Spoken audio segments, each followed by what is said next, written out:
Hello everyone, my name is Parth Shahani. I am a third year medical student from GMRS Medical College, Himatnagar, which is a place in Gujarat. So welcome to this new series. In this series, I have decided that I will be covering biostatistics, the part only which is being asked in the practical examination as exercise. So I wish to cover biostatistics as whole, but the time doesn't permit me so much because we have got practicals in few days. So I am doing this series because I have to brush up my concepts as well as help my colleagues because we missed the community medicine posting last year because of COVID-19. So without further delay, let's get started. So before starting, I will tell you that in this series, I will be covering biostatistics. Like first video is about prerequisites for biostatistics. Second video has got normal distribution curve, and then third video has got measures of central tendency. In that we have got two videos, I guess. Then fourth part is the one in which I'll be covering measures of dispersion. In that also around 2 to 3 videos will be there.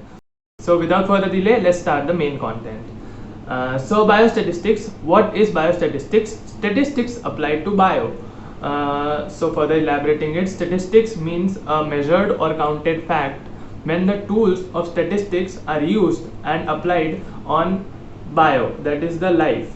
From life we get data. When the statistical tools are applied to data which we get from life is known as biostatistics.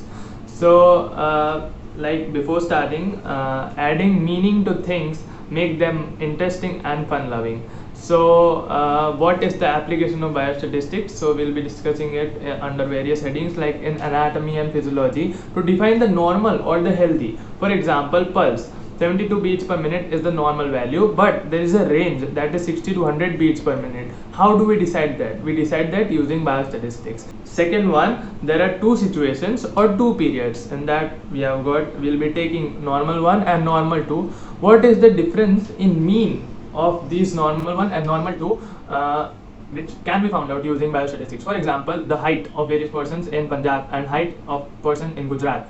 So how does that differ? Has it got any correlation? That is decided with the help of biostatistics. Then say pharmacology. So to find the action of the drug, biostatistics is used. To compare the action of two drugs, biostatistics is used. To find the relative potency of a new drug with respect to the standard drug, biostatistics is useful.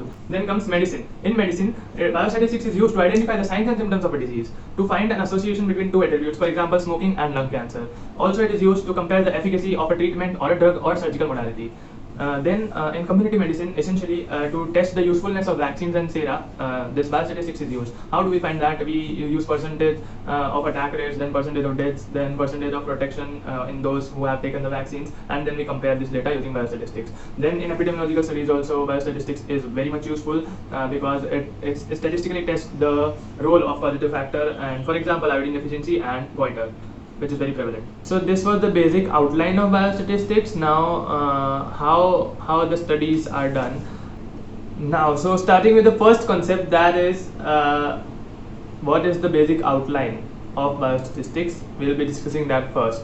So first of all, there is a source for our data. We collect data from that source and then we organize this data and then we present this data. This data that is presented needs to be tested. So for that we take a population. From that population we select one sample.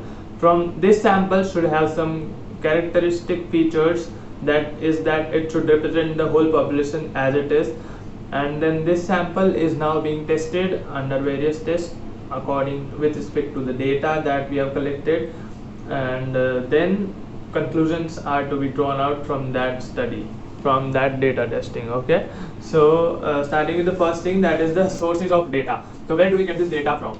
The data we get from census, that is every 10 years the census is held, and then registration of the vital events like live birth, death or stillbirth. Then there is sample registration system which is reliable estimate of birth and death. In that, continuous enumeration of birth and death is done. And then there we have got a notification system, in that some notifiable diseases are being notified regularly like cholera, plague, yellow fever.